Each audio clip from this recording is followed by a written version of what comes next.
Well, hello everybody, and welcome to Mercury retrograde and Chiron turning retrograde today, and Mercury and Mars meeting together just less than 2 hours before Chiron turns retrograde.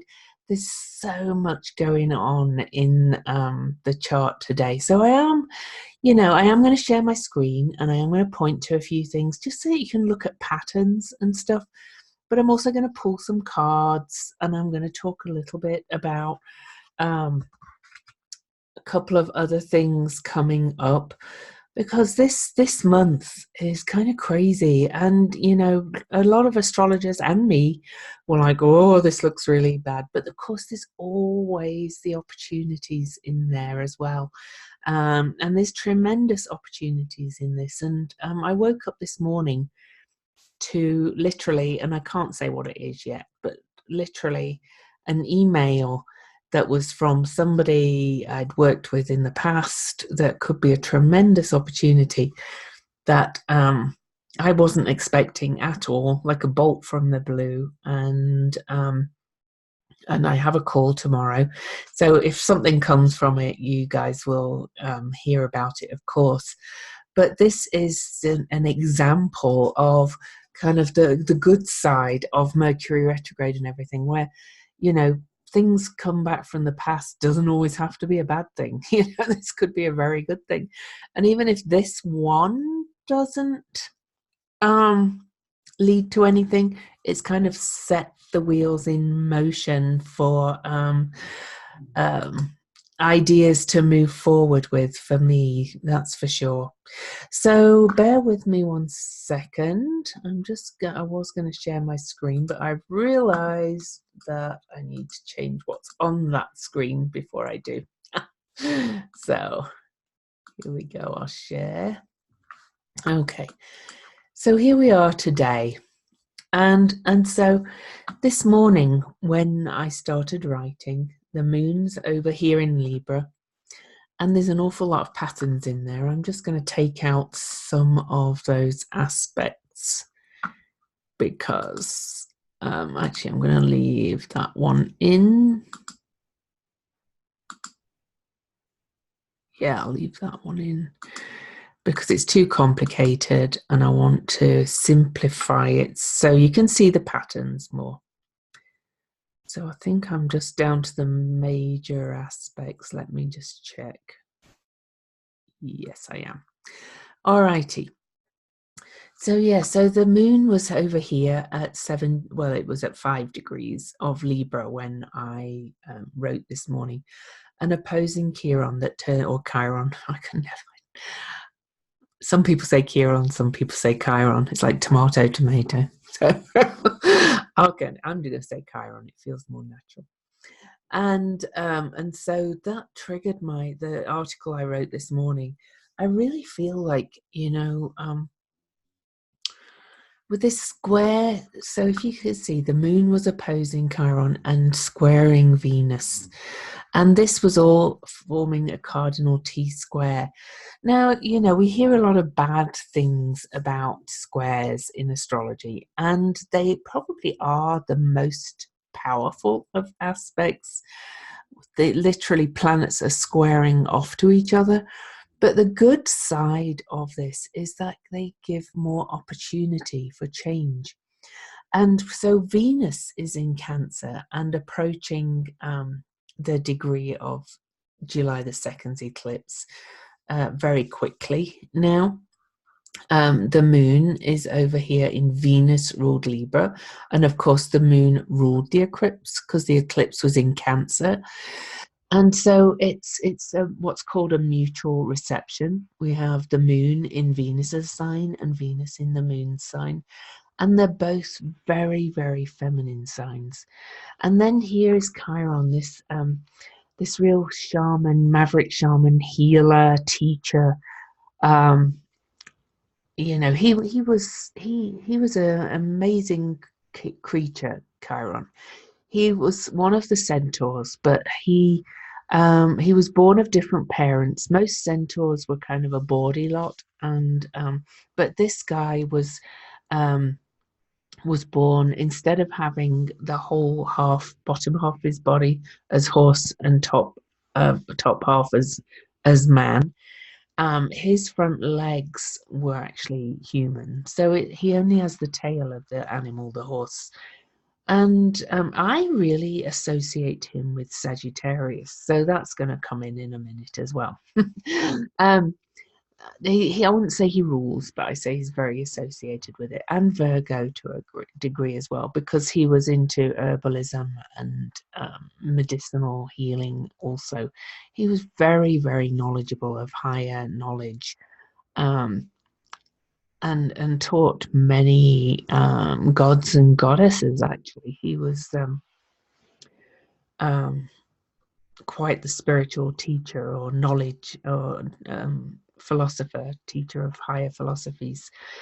And if you don't know his story, he was hit in the in the heel or the ankle by a poison arrow, and because he was immortal, he couldn't die from the wound, but the wound wouldn't heal because it was this poison arrow, and it was an accident. He was not attacked. It was an accidental wound.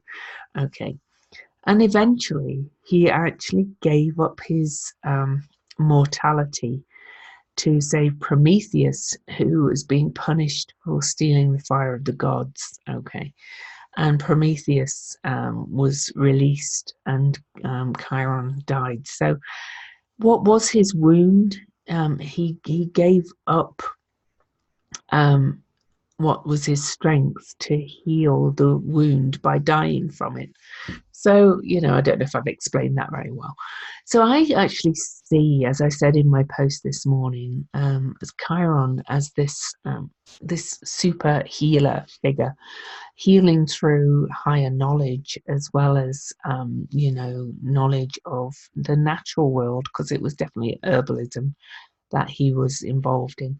So we've got that incredible T-square this morning, right now, really still going on, bringing in this mutual reception to Chiron that's stationing. Then as well, over here, we have Mars and Mercury meeting. And you can see the lines coming from them. They are in aspect to Chiron. They're also in an aspect to Uranus.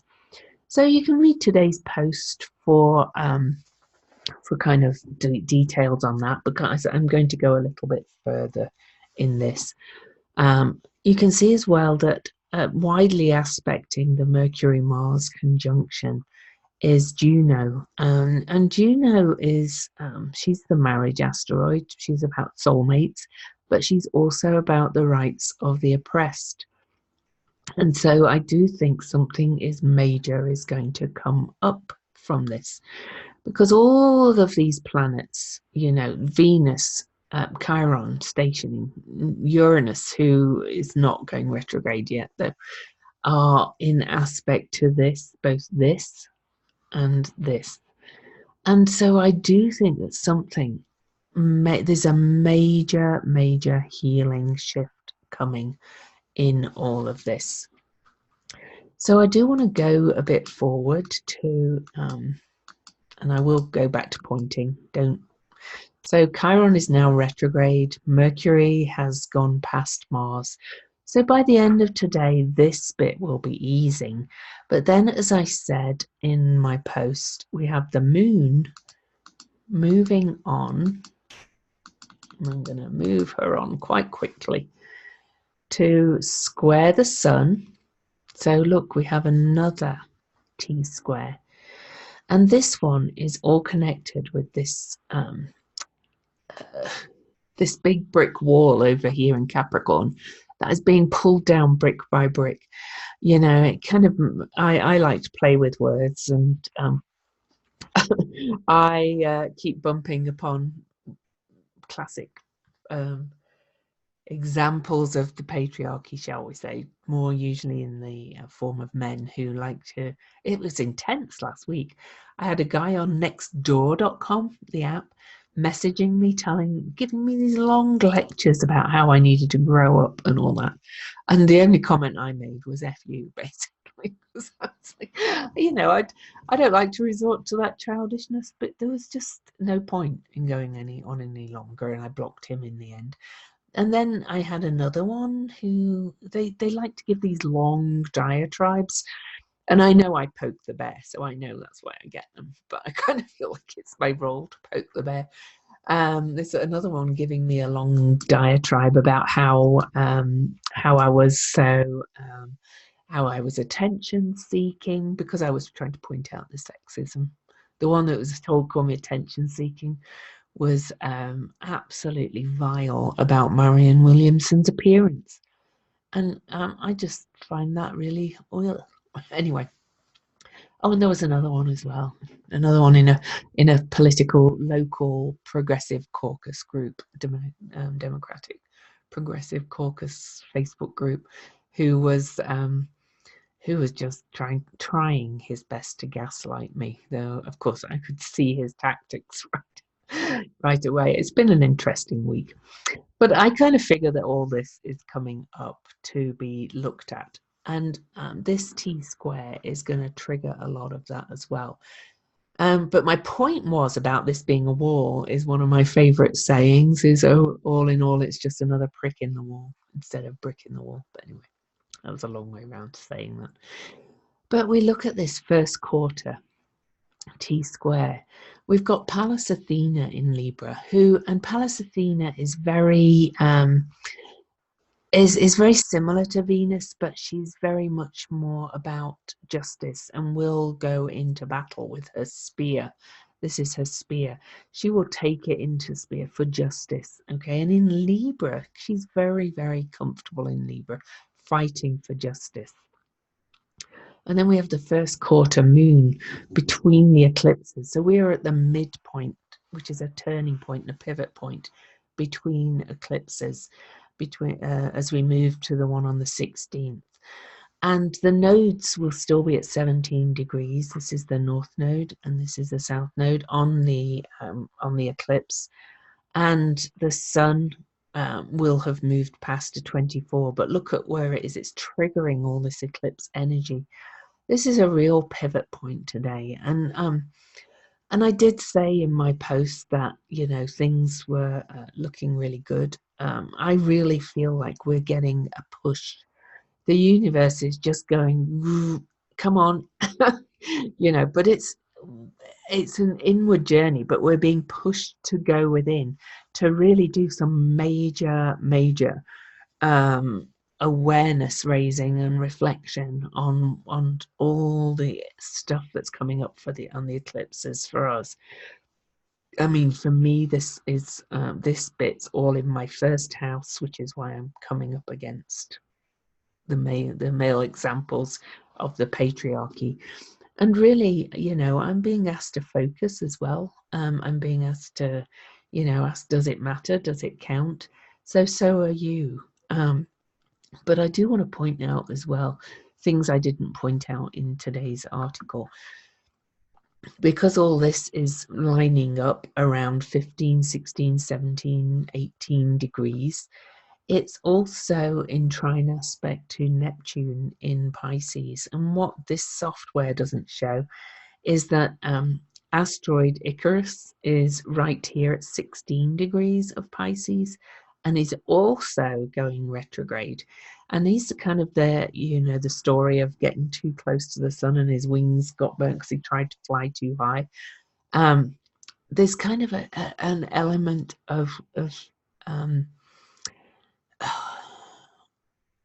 and this is not in a limiting beliefs kind of way, but where are you kind of trying to go out there too much and fly too high at a time where we're being asked to go within and really do the inner work, the deeper work here, and the deeper spiritual work. Now, I find nothing is ever a coincidence, ever. And I am currently in a group where I am a friend of mine, and I'm not going to say anything about it much yet because I don't know if she's ready, but she has channeled a book. She's extremely psychic, and she's was given this book to channel and write down. And all kinds of things are coming from that, to do with number 23 as well, and the number 42. So some of you saw that was part of my morning pages this morning. 23 has been showing up. I wrote about it earlier this month because Eris is going to go back to 23 and will be squaring Pluto later this year. So all these kind of things are coming, really building to reach a point. Now, also on this T-square today, Jupiter's also involved there, and he is stationing direct soon in August. I can't remember the date. Is it August the 13th? Can't remember exactly. Ceres as well is also stationing direct. She's going to station direct on July the 17th. But more importantly is that Jupiter is making this awkward aspect here. And as I said, Jupiter is kind of a hierophant figure, and really Chiron and Jupiter have a lot of similar energies in that the teacher and the kind of seer of the big picture, and the teacher, and well, yeah, the teacher again, and Jupiter's in it too. So we've got these amazing patterns. If you have anything around the 4-degree mark of your chart, particularly of the fixed signs, but also the cardinal signs. Though the fixed signs are Taurus, Leo, Scorpio, and Aquarius. If you have anything around 4 degrees of those signs, then all this is really huge for you. Also 4 and 16-ish degrees of the cardinal signs. So that's Aries, Cancer, Libra, and Capricorn. But you know, really all of them are, the mutable signs are affected too, which is all the other signs I didn't mention because of Neptune and Jupiter being in square in mutable signs. We're over and over, we are being asked to raise our vibration and our spiritual self. And this is what this book is about, that's being channeled. I can't wait to share it with you when she publishes it, however she does. 23 years is a big thing, okay, of things unfolding over the next 23 years. That brings us, strangely enough, to the year 2042. And 42 is the answer to life, the universe, and everything. And I've shared an article that today that I happened to come up in my awareness this morning, and it is that scientists have discovered what. Let me have a quick look. What was it? Oh, I posted a bit too much this morning.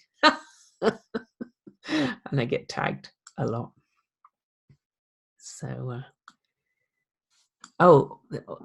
all the protein molecules in a cell, scientists have counted them all, and the answer is 42. So look for those numbers 23 and 42 in your life. If you have your chart, look for around the 4-degree mark and around the 16, 17, 18 degree mark. There's going to be some major changes, as well as it being the first quarter moon on this pivot point of between eclipses. I do want to say as well that another article that came in my awareness after I wrote this morning was I get spaceweather.com updates, and a new solar cycle. There's a new sunspot that has just appeared. Okay, and I'm going to actually have to read from the spaceweather.com site. And they're saying that solar cycle 25 is coming to life. They say for the second time this month, a sunspot from the next solar cycle has emerged in the sun's southern hemisphere. How do they know it's a sunspot belonging to the next cycle? It's because its magnetic polarity is switched from the ones of the current old solar cycle. They have a minus to plus polarity, and this new one has a plus to minus polarity. And according to Hale's law, sunspots switch polarities from one solar cycle to the next. So we're now moving into a new solar cycle, which is an 11-year cycle. Okay. So isn't that interesting as well, that this is happening on this turning point in probably what is the most important month of 2019. Okay. So, you know, to look at solar cycles going back, I did have a page up where I looked at them.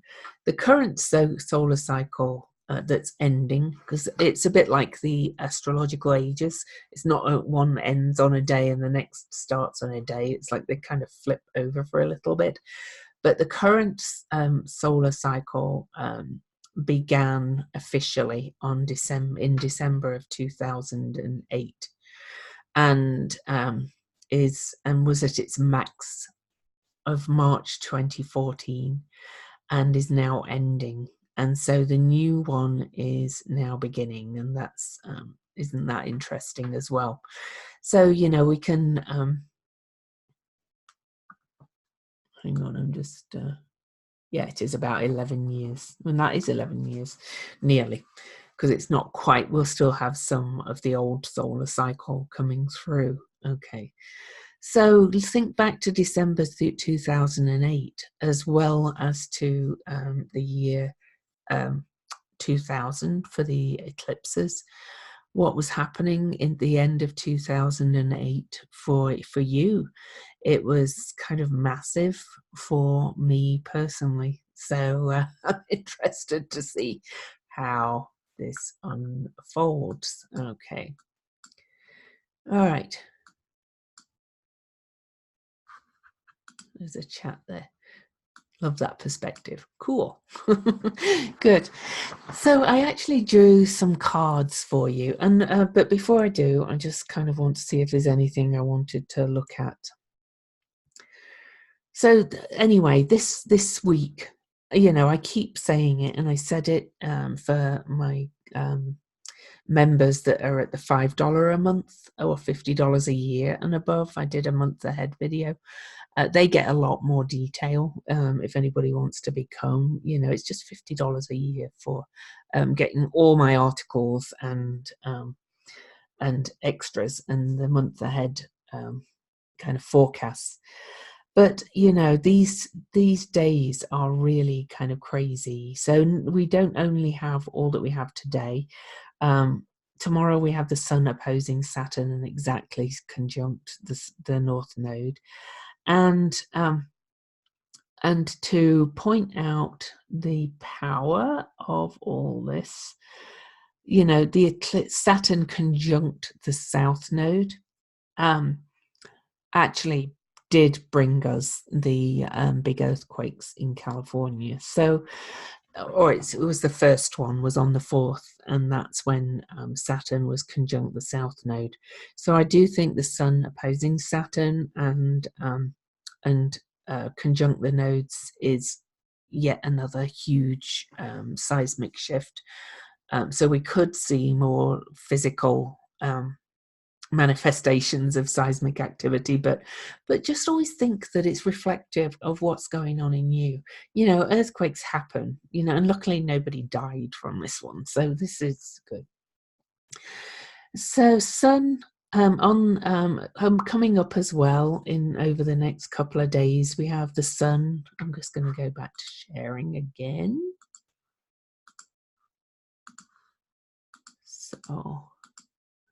So the Sun will then move on to actually trine Neptune.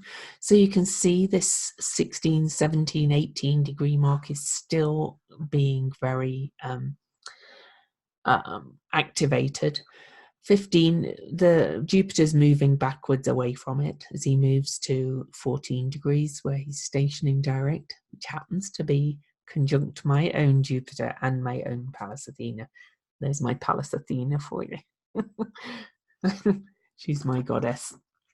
And then Mars on the same, so we have the Sun trining Jupiter. Sorry, I mean trining Neptune. And that's watery signs. So there's going to be a bit of a build up of emotion over this week, because at the same time, the moon will go into Scorpio, and let's get the moon in Scorpio up to that 18-degree mark. And then what do we see? We see that kite pattern, a watery grand trine pointing to the south node, and Saturn activated again. We had that kite pattern last time the moon was in Scorpio a month ago. And so it's triggering that again. I think the emotion's going to get very heightened when the moon goes into Scorpio. But it's also an ability to really release a lot of stuff as we head towards this next eclipse. It's the ability to let it wash away like a big tidal wave kind of thing, okay, within you. Also on this day, Mars trines Uranus. That's kind of seismic as well. I mean, squares, not trines. Especially with Uranus in Taurus, you know, I really think there's going to be some more earthquakes and things this week. The scientists keep saying there could be another big one. I've been watching the US GS site, and there's been some in Indonesia and a few other places, quite big ones that are really not making the news. But there was a 6.9 in Indonesia. Anyway, there's a big uptick. Oh, Iran as well had a fairly big earthquake. So, you know, the earth is really rumbling with larger things. Various other places have had reasonably sized earthquakes. So I really think there's going to be more to come this week. But again, remind it of earthquakes within you too, almost. And earthquakes are like jolts that kind of invite you to rebuild, if you like. You know, we're really, this eclipse season is quite stunning. So there's some other minor aspects. I'm kind of going to finish with the day before, or a couple of days before the eclipse. Oh, I'm on an hour. Don't want to do that. That will take me ages. First, we have the Sun opposing Pluto a bit before this, earlier in the day on Sunday. And that's the light. The Sun is the light. Okay, it's our core. And Pluto is our shadow, or he excavates our shadow, brings it to the surface. He's kind of got this big excavator, big digger. He digs in, and he's digging up still our attachment to the man and the rules, and giving our authority away to others. And so the Sun is really going to shine the light on that on Sunday. And so, and this is preparing us for the eclipse on the 16th, really, to say, this is what I need to release, wash away with the watery kite. And then the Sun opposing Pluto adds to it. And then on the 15th as well, though, we have Pallas Athena. She's been really kind of prominent since the last Venus retrograde, I feel. She was involved in a cardinal grand cross in April and in March, when she was at the 23-degree mark. That's all going to come back into play as she moves to oppose Eris, and Eris goes backwards. But for now, on the 15th, Saturn retrogrades to square her. And because they're more cardinal signs, that feels a little bit earthquakey as well. And then we have the eclipse on the 16th. So I don't want to keep you forever. I've already been half an hour. I know everybody's time's, precious, but I did pull some cards.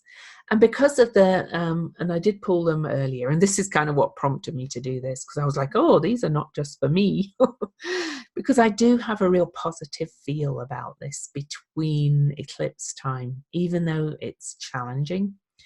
But look at the things that are kind of coming to light and happening. I found it fascinating that Epstein was arrested again. I had read rumors about it because I've been aware of all this stuff for quite some time, the Lolita Express and things. And I don't think this is a partisan thing. I think an awful lot's going to come to light through all of this. And then there's the election for the Queen's District Attorney candidate for the Democrats. That's bringing up some issues and is gone to a recount as soon as Mercury turned retrograde. So I was trying to follow these things from the astrology perspective and go, oh, that's being revealed here. That's being revealed there. I think there's a lot more corruption and dirt and shadow being revealed by a lot of these things. Okay, so all right, so the first card I pulled, which and I'm not going to say, did these cards, this one just flew out of the pack, basically. And it is the Leo card. And it's the lust card. But, it's not about lust in the sexual sense. This is about creativity. This is about really leaning into it and just letting go and letting, connecting with the higher power and letting your heart, which is the lion, because Leo is ruled by the heart, really take the reins. And I find it interesting that all the heads over here, over there, can't do it backwards, are all men and kind of old wise teachery heads. But the lion's head is facing backwards to the snake that's at the other end. I kind of feel like this is saying, eat the patriarchy to a degree. And this wonderful, like, abandoned woman going, wow, this is amazing. I'm going to ride this kind of lion and follow my heart and tap into the divine perspective that's coming from above. Just beautiful. So that made me chuckle because we've got Mercury and Mars today. So I am going to be fair to the book and read a little bit of what this says. But this is strength, passion, and luster. I want to read you the quote that's in Anjali Zarian's book for this deck, the Thoth Tarot. To me, wholeness is the key to aliveness. It is more than just physical vitality. It's radiance coming from being one with yourself and your experience.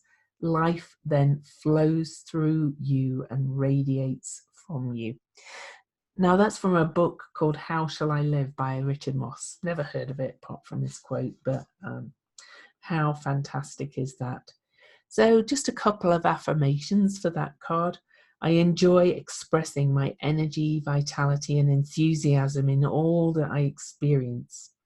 I have unlimited creative resources from which to tap and express. So hold on to some of those thoughts. It's kind of a bit draining and a little bit exhausting, all this major transformational energy that we have going on this month. So, think of that card. Think you've got that within you. Tap into it. And this Mars-Mercury conjunction is giving you that boost as well to do that, to find it within. All right. The next card I had was another beautiful card. I was so excited by all these cards. So this is the universe. So we had card number 11. Incidentally, that's an 11. And those solar cycles are 11-year cycles. So I thought that was funny too. And it's the Leo card, of course, and ruled by the sun. It's like, oh, good day today. And there's been a lot of fear around it. And I think some stuff is going to kick off, but you're in awareness, so you don't have to get involved in that.